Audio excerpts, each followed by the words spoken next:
잘 지내셨습니까? 루터의 곡이잖아요. 루터가 이걸 못 듣고 가신 게 얼마나 후회가 되는지 모르겠네. 오래전에 한 10여 년쯤 된 것 같아요. 저희 아이가 11살, 12살, 그러니까 정말 어릴 때니까 한 2살이나 3살쯤 됐을 때 같아요. 제가 옥상에 토마토를 한번 키운 적이 있습니다. 물론 키워서 먹을 목적이라기보다는 이제 그걸 이제 애랑 한번 이렇게 해보는 거죠. 그런데 조금 먹기는 먹었어요. 조금. 토마토를 기르면서 뭘 느꼈냐면, 이 햇살이라는 햇볕이라는 게 이렇게 소중한 거구나. 그걸 새삼 이렇게 느꼈어요. 뭘 하나를 이렇게 기르고 있으니까 날씨가 예민해지잖아요. 아이고, 해가 좀 쨍했으면 얼마나 좋겠나. 그런 해가 그리워지고, 이 햇빛이 비침으로 인해서 이게 진짜 점점 이렇게 자라는 게 너무 신기했어요. 북유럽 가면은 해가 길지 않은 나라들이니까 거기는 해 뜨면은 남녀노소 애고 어린애 갈 거 없이 해만 뜨면 훌러덩 벗고 들어눕지 않습니까? 햇빛 받아야지 이제 몸에 에너지를 얻을 수 있으니까 해가 그렇게 소중한 것이죠. 이렇게 빛이라고 하는 것은 사람들에게, 사람뿐만 아니라 모든 동식물들에게, 생명 있는 것들에게 빛은 생명을 유지할 수 있는, 생명을 허락하는 아주 가장 근본적인 역할을 하는 것 같아요. 96년에 제가 대학을 입학을 했습니다. 그때 제가 대학을 입학할 때 아주 가까웠던 한 분이, 저희 형님도 같이 대학을 입학을 했는데 무려 삼수를 해서 대학을 입학을 했습니다. 근데 삼수를 했지만은 그 양반은 자기 꿈을 이뤘어요. 삼수에서 자기가 원하는 학교를 간 거예요. 그래서 제가 박수를 쳐줬죠. 훌륭하다고. 정말 어떻게 그렇게 모진 눈치밥을 먹으면서 끝까지 삼수를 해서 그렇게 가느냐. 훌륭하다 했죠. 덕분에 저는 공짜 공부를 했습니다. 집에 삼수생이 있는 바람에 저는 관심밖에 있었거든요. 사수 만들 수는 없지 않습니까? 그러니까 저는 완전히 관심밖에 있어서 편안하게 이제 고3을 보냈는데, 형님이 이제 진학을 해서 신촌에 학교를 가게 됐는데, 서울 마포 합정동 홀트복지관 그 뒤편에 있는 반지하에 첫 자취방을 마련했어요. 이삿짐을 제가 직접 이렇게 짐이 얼마 안 되니까 같이 이제 짐 들고 이제 짐 넣어주러 그 집을 제가 갔었거든요. 그런데 딱 들어가자마자 느껴진 제 마음은 여기 사람이 어떻게 사나 싶어요. 사람이 여기 어떻게 사나 싶었어요. 하나 있는 창문을 딱 열면 저를 반겨주는 게 뭐냐면 그 집 주인 아저씨 자동차 그 연기 나오는 배기구, 창문 딱 열면 배기구가 딱 정면에 딱 보여요. 눈앞에. 아침에 그 아저씨 출근할 때마다 우르릉 하면 그 방 안으로 매연이 그냥 배기가스가 막 들어옵니다. 아침마다 배기가스가 저를 반기는 그런 방이었어요. 그리고 곰팡이 세상에 저희가 새를 들어가는 건지 저희가 사는 집에 곰팡이가 들어와 사는 건지 구분이 안 될 정도로 엉망진창해서 엉망진창. 빛도 들어오지 않고요. 하룻밤만 자면 이불이 눅눅해지는, 그 시절의 유일한 소망은 빛이 들어오는 1층으로 방을 옮기는 거였습니다. 그런데 방값이 2배예요. 2배 달라는 거예요. 방법이 없죠. 할 수가 없죠. 빛이라고 하는 것이 너무 가까이 있는데도 너무 멀리 있는 것이었고, 값 없이 구할 수 있는 것임에도 불구하고 너무 비싼 것이었던 그 기억이 그때 기억이 납니다. 2000년 전에, 우리가 읽은 이 말씀이 기록된 2000년 전에 이스라엘이 마치 그때 마포 합정동 반지하방과 아주 비슷했어요. 빛이 없었어요. 어두웠고 추웠고 위험했어요. 살기가 굉장히 힘들었어요. 가난해서 추웠고, 로마라고 하는 나라가 하나님의 도성을 완전히 쑥대밭을 만들어 놨기 때문에 그 예루살렘은 영적으로 어두울 수밖에 없는 세상이었습니다. 그래서 이스라엘 백성들은 이 어둠을 밝힐 수 있는 희망은 메시아밖에 없다. 그래서 자기들은 메시아를 기다리는 사람이다라고 스스로 호언장담하고 그렇게 스스로의 정체성을 가지고 살았습니다. 자기들은 메시아를 기다리는 사람이다. 다만 아직 그 메시아가, 그 빛이, 이 어둠을 밝혀줄 이 빛이 우리에게 오지 않았다. 그렇게 생각하고 살았죠. 그런데 여러분, 오늘 우리가 읽은 이 말씀, 요한이라고 하는 사람은 그들과는 조금 다른 이야기를 하죠. 어떻게 다른 이야기를 합니까? 오늘 9절 말씀을 한번 보실까요? 참빛, 곧 세상에 와서 각 사람에게 비추는 빛이 어쨌다고요? 있었답니까? 아직 없었답니까? 있었다라고 얘기를 하죠. 이 당시 유대인들은 우리는 메시아를 기다리는 사람인데 아직까지 우리의 어둠을 밝혀줄 빛이 오지 않았다라고 얘기했는데 요한은 뭐라고 얘기합니까? 그 빛이 이미 우리에게 왔다라고 이야기를 한단 말이죠. 다른 이야기를 하고 있다는 거예요. 춥고 어두웠던 위험했던 이스라엘에 그들이 기다리고 있던 그 빛 메시아는 이미 오신 거죠. 이미 와 계신 거죠. 그런데 10절과 11절 말씀처럼 이스라엘은 자신들의 말과는 달리 그 빛을 좋아하지 않았습니다. 이상한 일이죠. 어둠 속에서 오직 빛만 기다리고 있던 사람들이 정작 그 빛이 환하게 자신의 삶을 비추자 어떻게 합니까? 그 빛을 싫어하는 거예요. 나는 빛을 기다리는 사람이야. 그렇게 얘기했던 사람들이 그 빛이 환하게 자신의 삶을 비추자, 자신의 구석구석이 다 드러나자 어떻게 합니까? 이 빛을 싫어하는 거예요. 이상한 일이 일어난 겁니다. 정작 그 빛을 영접하지 않았습니다. 그래서 오늘 우리가 읽은 말씀에 영접하는 자라는 말이 그래서 나오는 거예요. 대부분의 유대인들이 그 빛을 영접하지 않았어요. 요한복음 8장을 보시면은 가늠하다 잡혀온 여인 이야기가 나오는데 잘 아실 거예요. 이 여인은 음란의 죄를 즐기기 위해서 빛을 싫어하고 커튼으로 창문을 가려놓고 산 사람이죠. 그 음란의 죄를 계속해서 즐기고 유지하기 위해서 빛을 거절한 사람입니다. 탁 커튼 쳐놓고 그 어둠 속에서 그냥 그렇게 산 거예요. 음란을 즐기기 위해 빛을 멀리한 겁니다. 한 세상 내 마음껏 한번 살아보자. 그래서 신앙을 멀리하는 것과 뭐 다를 바가 없는 사람입니다. 사람들이 율법을 논하며 돌로 이 여인을 쳐서 죽이려고 합니다. 그때 예수님이 등장하죠. 그런데 예수님은 이 가늠하다 잡혀온 여인에게 관심이 있는 것이 아니라 여인을 둘러싸고 돌로 치려고 하는 사람들에게 관심이 더 있는 것 같아요. 법에 따라서 가늠한 여인을 죽이려고 돌을 든 사람, 그 사람들이 어떤 사람인지 한번 생각해 보십시오. 그 사람은 뭘 기다리는 사람이에요? 빛을 기다리는 사람이죠. 스스로가 우리의 이 어둠을 밝힐 수 있는 분은 메시아밖에 없다, 빛밖에 없다, 빛을 기다리는 사람이다라고 자기 스스로를 그렇게 표현하고 있는 사람들입니다. 메시아를 기다리는 빛된 삶을 살지 않았던 이 음란한 여인, 이 여인에게 분노를 가진 사람이죠. 왜? 이 여인이 빛된 삶에 합당하지 않게 살았기 때문에 분노를 가진 사람이에요. 그렇다면 그 돌을 들고 있는 이 유대인들은 그 빛된 삶에 합당한 삶을 살았을까? 어떻게 생각하십니까? 점수가 그리 곱게 나가진 않죠. 후한 점수가 주어지질 않죠. 우린 다 알고 있습니다. 그들도 빛을 어떠했어요? 싫어했죠. 이 가늠한 여인도 빛이 싫었어요. 그래가지고 그 여인을 돌로 치려고 했는데 정작 돌을 든 이 사람들도 어떤 사람이에요? 빛을 좋아하는 사람입니까? 싫어하는 사람입니까? 싫어하는 사람이에요. 빛을 싫어하는 사람이에요. 예수님의 질문, 그들의 대답, 누구든지 죄가 없는 사람이 돌로 치라 그랬을 때 모두가 그 자리를 다 떠나버립니다. 그들 스스로가 나도 빛, 이 예수라는 사람이 부담스러워. 이 빛을 같이 있기가 부담스러운 겁니다.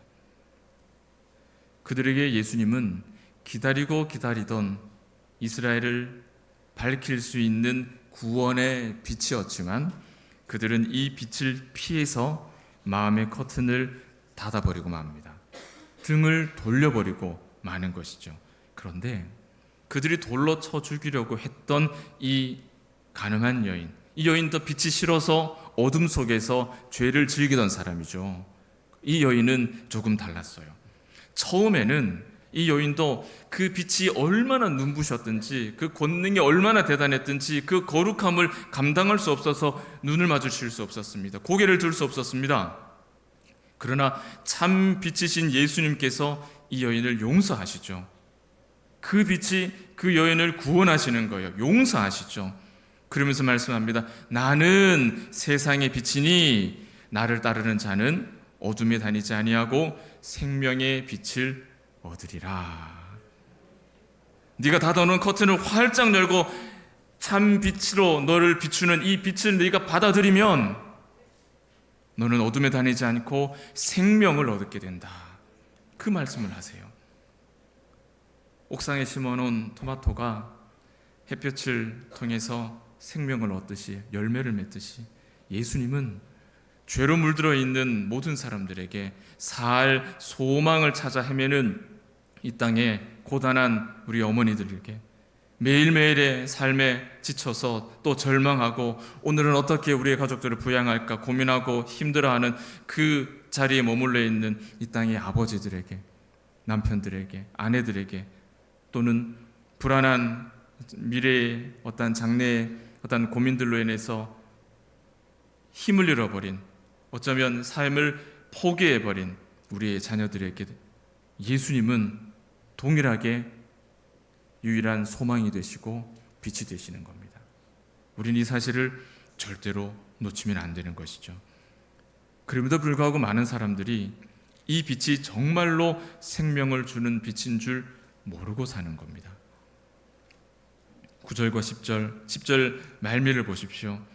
그가 세상에 계셨으며 세상은 그로 말미암아 지은 바 되었으되 세상이 그를 알지 못하였다. 요한복음이 말하는 이 세상이라는 말은, 코스모라고 하는 이 말은 주로 부정적인 의미로 요한복음에서 사용을 해요.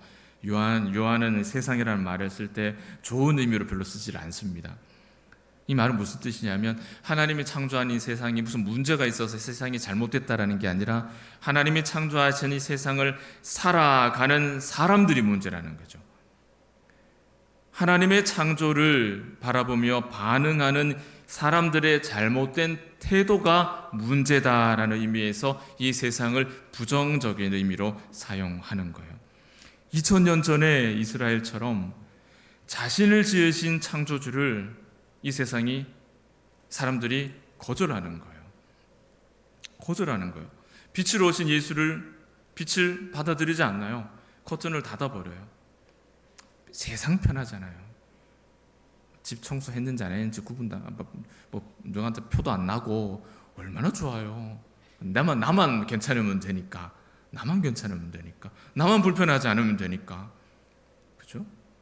자동차 청소를 하루가 멀다 하고 차를 깨끗하게 하시는 분도 계시지만 1년에 한 번쯤 하시는 분도 계시지 않습니까? 계시지 않습니까? 웃으신 분 있는 거 보니까 있는 것 같으네요. 그죠? 저도 자주 하는 편은 아닙니다. 이게 나만 괜찮으면 불편한 줄 몰라요. 그런데 그 문을 발짝 열고 누군가를 태우려고 하면은 어떤 마음이 듭니까? 잠도 안 옵니다. 아이고 어떻게 차 청소를 안 해놨는데 어쩌나 마찬가지예요. 빛으로 오신 예수를 영접하는 것과 영접하기가 고된 거는, 힘든 거는, 마음이 불편한 건 그런 거예요. 요한은 처음부터 예수님을 향해서 창조주라고 표현을 하죠. 그러나 이 유대의 사람들은 초라한 모습으로 걸어다니는 그 당시의 한 청년을 보고 이 청년이 우리의 창조주다 말하지 않았습니다. 말할 수가 없었어요. 그들은 받아들여지지가 않았어요. 같은 식민지의 백성으로 살아야 했고 같은 음식을 먹어야 했고 어쩌면 나보다 더 험한 음식을 먹었을지도 몰라요. 먼지를 일으키면서 걸어 다녀야 했고 목수의 일을 하고 있는 이 사람을 보면서 창조주라고, 나에게 유일한 구원의 빛이다라고 말하는 것, 그들에게는 불가능했을 겁니다. 그들은 그렇게 말하지 않았습니다. 사람들은 요한이 말한 이 창조주, 이 생명의 빛, 참빛이 되시는 예수 그리스도를 향해서 요한과는 다른 이야기를 합니다. 요한은 이분이 유일한 빛이다, 이분이 유일한 생명이다 라고 얘기했지만, 그 당시의 사람들은 예수님을 향해서 뭐라고 얘기했냐면, 이 빛은 나에게 아무런 도움이 되지 않아. 저 목수가, 나보다 더 험한 생활을 하고 있는 저 청년이 나에게 무슨 도움이 될까? 나에게 도움이 되지 않아. 내가 원했던 그 빛이 아니라는 거죠. 내가 기다리고 있던 그 빛은 다른 빛 모양이어야 되는데, 이 청년이 그 메시아라고, 세상의 유일한 소망인 그 빛이라고 받아들일 수 없었어요. 나에게 도움이 안 되는 거니까. 더군다나 이 빛은 나에게 뭐라고 말하느냐 하면요, 나는 내 인생을 성공해서 그냥 의리의리하게 한번 잘 살아보고 싶은데, 이 빛은 그런 나를 향해서 너의 계획은 잘못된 계획이야 라고 말하고 있거든요. 그 빛이 좋을 리가 없죠. 어떻게 좋아지겠습니까? 싫을 수밖에 없는 겁니다. 세상 사람들에게, 이 어둠 속에 살고 있는 이들에게 빛으로 오신 예수 그리스도는 이렇게 취급받아야 했습니다. 이 빛은 너무 강렬해서 내가 그 빛에 노출되면 내가 다 타버릴 것 같아. 정말 그런 마음을 가졌을 거예요. 온갖 것들로 덕지덕지 붙어있는 그냥 지저분한 내 몸을 활짝 오픈해야 되니 그거 얼마나 싫겠어요. 그걸. 내가 원하는 빛이 아니야. 이 빛은 피해야 돼. 이 빛은 피해야 돼. 이런저런 이유로 2000년 전 어둡고 침침하고 위험한 시대를 살던 이 유대 땅의 사람들은 빛이 들어오는 창문, 그 자신의 마음을 마치 암막처럼 두꺼운 커튼으로 다 막아버렸어요. 자신의 삶은 그대로 살아오던 그 음란의 죄를 즐기며 살아왔던 그 가늠한 여인과 같이 변하지 않는 삶을 그대로 살아갔던 것입니다. 세상은 그렇게 생명으로 오신 참빛을, 각 사람을 비추는 그 참빛을 다 거절했던 거예요. 그러나 어떤 사람은 그 빛을 알아보고 굳게 잠겨있던 자신의 마음의 커튼을 활짝 여는 사람이 있었습니다. 그 사람이 누구냐? 한 다른 여인의 이야기를 한번 살펴볼 텐데요. 요한복음 4장을 보면 우물가에서 물을 깃는 한 여인의 이야기가 나오죠. 이 여인은 정상적인 결혼 생활을 하는 여인이 아닙니다. 그렇죠? 그렇게 사는 것 자체가, 그런 생활을 하는 것 자체가 이 여인에게는 어때요? 자랑이 아니라 숨기고 싶은 일이고 수치스러운 일이고 치부죠. 부끄러운 일이죠. 죄죠. 그렇게 살아가는 것 자체가 어둠입니다. 물을, 아무도 없는 대낮에 뜨거운 땡볕에 물을 길어서 집으로 돌아가야 되는 그 걸음걸음들, 아마 막장으로 들어가는 그런 기분이었을 거예요. 왜? 이 인생이 나에게 주는 것이 아무것도 없으니까요. 그 인생에 아무런 소망이 없으니까요. 또 한 번 사람들은 눈에 띄지 않으려고 고개를 푹 숙이고 눈치를 보면서 집으로 살금살금 들어가야 되는 그런 인생을 살아야 하니까요. 그 여인이 예수를 만났을 때 여인에게는 예수님도 자신이 그동안 만나고 스쳤던 다른 어떤 남자들과 다를 바가 없었던 것 같아요. 예수님께서 물 한 잔을 달라라고 청했을 때 이 여인은 말꼬리를 물면서 예수님을 비아냥하기까지 했습니다. 예수님도 별반 다르지 않은 사람이었어요. 이 여인이 그냥 굳어져 있는 그 모양이, 삶의 모양이 그대로 나타나는 것이죠. 이미 그 어둠에 익숙해져 있는, 굳게 닫혀 있는 마음의 커튼이 열리지 않고 여전히 어둠 속에 있는 모양이 드러나는 겁니다. 그러나 예수님께서 포기하지 않으시고 가늠한 여인에게 계속 빛을 비춘 것처럼 이 여인에게도 계속해서 강력한 생명의 빛을 계속해서 비추고 계십니다.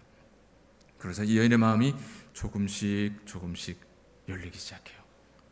바로 그때 예수님께서는 이 여인에게 있어서 가장 수치스러운, 가장 드러내고 싶지 않은, 가장 부끄럽고 가장 은밀한, 가장 치명적인 그 치부를 예수님께서 꺼내십니다. 바로 이상한 결혼 생활, 그 이야기죠. 네 남편이 몇이냐?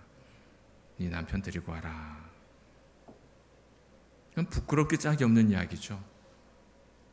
그것은 어느 한 사람도 모르기를 바라는 내 안에 있는 은밀한 수치 아닙니까? 커튼을 굳게 닫아놓고 아무에게도 들키지 않으려고 숨겨놓았던 그 수치스러운 문제를 참 빛이신 예수께서는 고집스럽게 그것을 계속해서 빛을 비추시는 거예요. 예수님, 여기는 들여다보지 마세요. 여기는 여기는 정리가 안 되어 있습니다. 청소가 안 되어 있습니다. 여기는 들여다보지 마세요. 근데 예수님은 어때요? 다른 데는 안 봐도, 딴 데는 안 봐도 돼. 거기만 보면 돼. 고집스럽게 거기만 계속 얘기하시는 거예요. 문을 열어야 된다고. 그걸 닫고 있으면 살 수가 없다고. 열어야 된다고. 네가 열어야 산다고. 왜 그러셨습니까? 절망밖에 없는 이 여인의 삶 속에서 그 여인을 살려내기 위해서 예수님은 계속해서 그 여인의 가장 아픈 상처에 빛을 비추시는 거예요. 그걸 열지 못하면 그곳에 생명이 깃들지 못하기 때문입니다. 수치스러운 과거와 오늘의 그 현재가, 그 어지러운 지저분한 오늘의 모습이 다 드러났을 때 그 여인의 인생이 어떻게 되었습니까, 여러분? 망하였습니까? 그 여인이 망했습니까? 아니죠. 우리가 상상할 수 없는 모습으로 변화되지 않습니까? 자신의 치부를 드러내는 사람들을 향해서 내가 메시아를 만났다. 상상할 수 없는 담대함 아닙니까? 여인은 그토록 갈망했던 내가 세상을 살아갈 수 있는 소망이라는 것을 새로 얻은 거예요. 그리고 여인은 하나님을 예배합니다. 그리고 자신을 향해 손가락질했던 동네 사람들을 향해서 생명의 물이신 예수 그리스도를 소개하기에 이릅니다. 이 여인이 이렇게 변화될 것이라고 누가 상상할 수 있었을까요? 빛이신 예수님께 마음을 여는 사람은 하나님의 자녀가 되고 이 여인처럼 인생의 희망, 살아갈 힘을 얻게 됩니다. 그래서 오늘 말씀 12절과 13절은 영접하는 자, 이 여인과 같이 나를 비추시는 예수 그리스도의 참빛에 내가 갖추고 있는 가다놓은 그 커튼을 활짝 열면 그 빛을 영접하는 자는, 그 이름을 믿는 자들은 하나님의 자녀가 되는 권세를 얻는다. 이것이 우리가 오늘 초청 대상자를 작정해야 하는 이유고, 우리가 설립 기념 주일에 하나님께 드릴 수 있는 가장 아름다운 감사의 예배라고 확신합니다. 예수님은 지금도 빛을 보지 못해서 죽어가는 사람들을 살리고 계십니다. 많은 사람들이 예수님에게 마음을 열어도 그만이고 마음을 열지 않고 살아도 그만이다, 이래도 그만 저래도 그만, 별 차이가 없다라고 말하고 살아요. 그러나 커튼을 여는 사람은 하나님의 자녀가 됩니다. 권세를 얻습니다. 반면 여러 가지 이유로 여전히 빛을 싫어하는 사람도 있죠. 그런 사람을 만나게 될 것입니다. 숨겨진 죄가 드러날 것 같아서, 어둠을 더 이상 즐기지 못할 것 같아서, 부끄러움을 감당할 수 없을 것 같아서 싫어합니다. 빛을 싫어합니다. 또 많은 사람이 이 빛이 내 생명이 얼마나 중요한지를 몰라서 관심도 두지 않고 그냥 오늘 어제 살아온 그 방식 그대로를 살아가려고 합니다. 만약에 예수님이라고 하는 이 빛이 이 땅에서 내가 원하는 모든 것들을 다 들어주는 마치 자판기처럼 그런 능력을 가지고 있다면 사람들이 이 빛을 향하여서 몰려들지 않겠습니까? 그러나 예수님은 이 땅에 오실 때 그런 모습으로 오시지 않으셨어요. 예수님의 구원의 빛이 이 땅에 올 때는 오늘 14절 말씀처럼 말씀이 육신이 되어 우리 가운데 거하시는 방법으로 오셨어요. 말씀으로 이 땅에 오셔서 우리와 함께 거하시는 거예요. 세상을 창조하신 예수님은 이런 모습으로 우리 가운데 거하십니다.